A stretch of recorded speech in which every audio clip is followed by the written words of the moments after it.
Hey there, welcome to Spotting with Jones. I'm Jones. This is Annie. Here's what we're working on.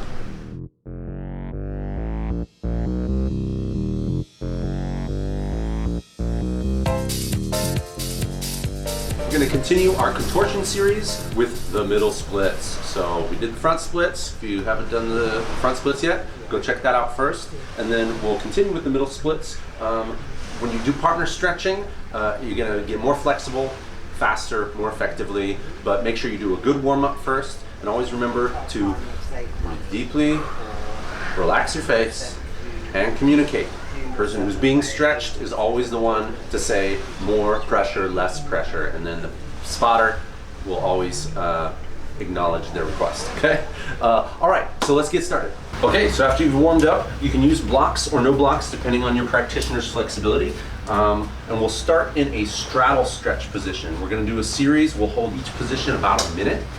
So do this with us. And as a spotter in this partner stretch, I'm gonna give some light pressure at first and then more as she gets lower into the position, okay? So I'm gonna put my hands on her lower back and just give a nice easy pressure in and down. I'm interested in having her go forward just as much as I am about having her belly get to the ground, okay? So I'm gonna give like a 45-degree angle pressure. This is also something that I can encourage her to reach her palms out farther, okay? I can also do a different position by blocking her legs with my hands and then leaning my chest or my belly on her back. And this prevents her legs from rolling in, which can sometimes put a funny position on the knees. We also want to encourage your practitioner to point through the toes or flex the heels, either one, just so that there's energy in the legs going out through the heel or going out through the toes. Okay, about 10 more seconds. Deep breaths. That's very good. Okay, and we'll come out of that and choose a side. We're gonna go to the right or the left with a oblique stretch. So I'm stretching this part of her abs as well as the hamstring. So I'm gonna put some pressure on her leg. You can either just put a knee on or sit on her all the way. I'll show both versions. And then I'm gonna push down on her shoulder, maybe give her a little encouragement to reach this arm in front so that the shoulder starts dropping in front of the knee.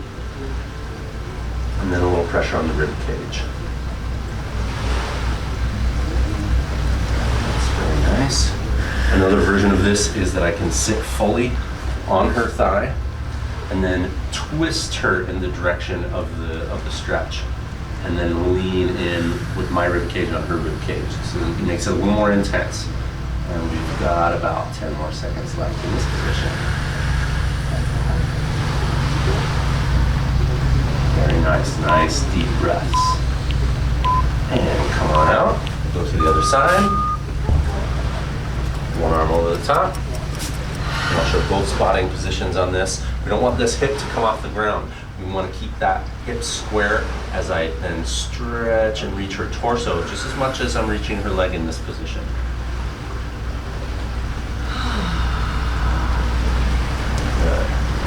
Switch spotting positions, making sure her hip still doesn't come off, and then reach that arm out in front and the arm over the top, maybe even pull on the shoulders in opposition directions here so she can really feel the twist plus the pressure down. Good. Reaching the hand out as far as we can in opposite directions, like thinking about this finger reaching to that toe and the other fingers reaching out past the other toes. And 5, 4, 3, 2, 1. Well done. Okay, next position. Okay, the second exercise is going to be a butterfly position. So we're going to have feet together in front, knees winging out to the sides. We try different positions for the feet. If you reach them farther out, you're going to get a different stretch than if they're closer in. But either way, I'm going to spot the same, okay? I'm going to give a little pressure on the back as well as on the knees, okay? Sometimes the knees can go all the way down, other times they won't. I can lean my shoulder or my belly in and just give pressure on the knees, and we'll hold this for about a minute as well, okay? Something I'm wanting her to think about is creasing at the hip joint, okay, so that there's not a just folding of the spine forward. She still wants to reach her head forward and down, but the creasing of the hip is where we're focusing the attention on this butterfly position. Good. And maybe I can ease off on the chest and the torso and put more pressure on the knees.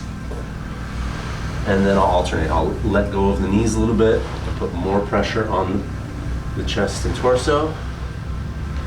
And then I can start adding back in the knees. So then do both at the same time, right? Another 10 more seconds here. Another position that I like is to put my elbows on the knees, and then I can encourage the hands to reach forward with a little press of my hands on her shoulders and triceps there. And relax. Well done. Okay, so we're gonna move it into a more active stretch position. We're gonna do this PNF stretching again, which once again is proprioceptive neuromuscular facilitation. Hard for me to remember all that. So she's gonna push back, and we're gonna do 3 sets of this. 10 seconds of pushing, 10 seconds of releasing, okay? So let's go ahead and get into that middle split position on her back. I'm just gonna be giving that light pressure here until she says when. My hand placement is just about where the knees are. You can go above or below the knee depending on the flexibility of your practitioner. Okay, and then we'll do 10 seconds of pushing. Here we go. And she's pushing back, trying to close her legs. 7, 6, 5, 4, 3, 2, 1, and release for 10. Good. And I can just give a little pressure. My pressure should not change as I'm leaning on her. Try not to add more once she does the release. That's up to her to do the release. Pushing again for 10, 9, 8, 7, 6, 5, 4, 3, 2, 1, and release. Good. So that release, you want to really make sure that it goes from active to passive and it's lengthening. Okay, that the lengthening of the leg is happening. Okay, last set. Let's do it together. 10 seconds of pushing, and this is the last one. 9, 8, 7, 6, 5, 4, 3, 2, 1, and release. Get longer, and down. Let the weight of the leg be carried towards the center of the earth. 3, 2, 1, and release. Good. So don't surprise your practitioner by letting go too quickly. Let the legs come in, give them a little shake so that they're not going to get shocked. Okay, next exercise. Good job. Okay, so this 4th exercise is going to be our froggy position. Okay, so knees out to the side. You can use blocks or no blocks. Once again, your choice or preference depending on the flexibility of the practitioner. As a spotter, I'm going to give a couple of different pressures here.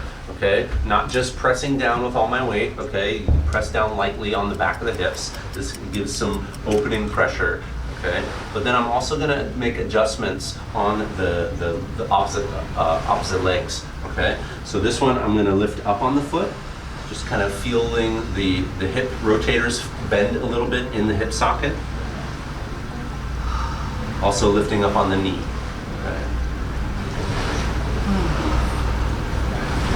Switching hands so I can do the same on the other side. Just rotating the leg in the hips, in the hip socket. Tiny bit. And then lifting up just inside the knee. Yeah, the practitioner, as much as you can get your chest to the ground, the better, so that you can really let the weight of the body just do the work. Little bounces to finish off. 10, 9, 8, 7, 6, 5, 4, 3, 2, 1. Very nice. Okay, almost done. Okay, so now that we've done the froggy, we're going to do the doggy position. As a practitioner, she just wants to be in the standard doggy, no hollow back or arch back, because what we're going to be focusing on is the legs opening up to the sides. Okay, so I'm going to block the leg I'm standing next to with my 1 foot in front, 1 foot in back. Okay, and then she's going to lift her knee up to the side. Now my knee is going to then press into her hip as I lift the leg into the middle split position. Okay, Now, just as high as you can. This is gonna put a lot of torque on her hip, so we don't wanna just like crank it. So practitioner says too much or too little, right? So if she says more, then I go more. And we'll hold about 30 seconds each side for this stretch position. Very nice. You could also play with lifting the leg towards the head and away from the head, just getting different angles so that we can stretch the inside of the thigh and all the different aspects. Okay, go ahead and switch sides.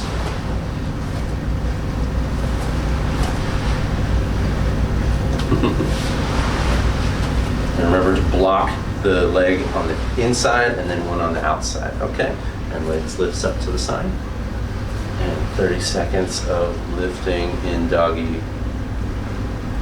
Notice that I'm grabbing the ankle as well as the inner knee, okay?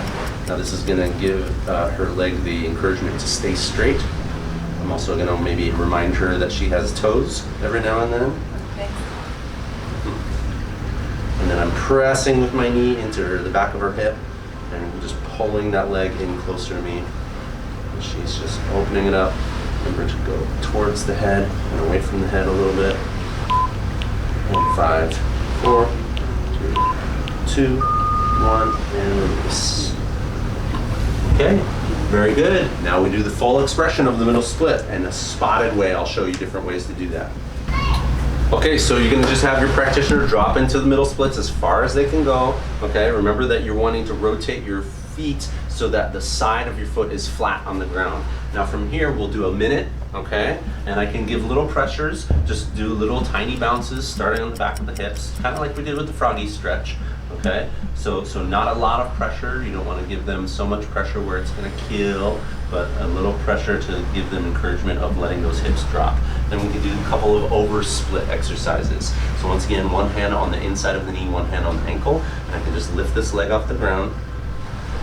Okay, once it's up, then I can give a little pressure down on the hip as well. Little bounces, light pressure. Try to keep that opening of the hip as she goes back. Same thing on the other side. Leg comes up off the ground. And then a little pressure on the hip. Coming down.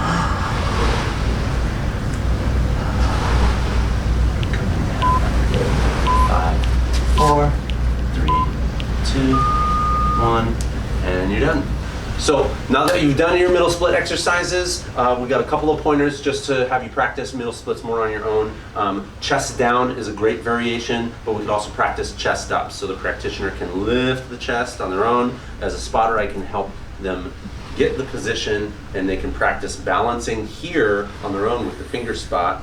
Okay, so that means just holding her a little bit of weight so she can practice balancing as high as she can lift with her chest. And then we can come back down, chest down. What's great is to alternate this position, okay? So you go chest up, chest down, also to give her some bounces from this position. Okay. All right, nice job, honey. And that's the middle split. Thank you for joining us. Once again, this is Spotting with Jones and Annie. And remember, when you're partner stretching, to breathe, relax your face, and communicate. Thank you for being here. Enjoy. Oh, switch to the other person if you haven't yet. Hot, hot, hot. I love what you do. I said hot, hot, hot. I feel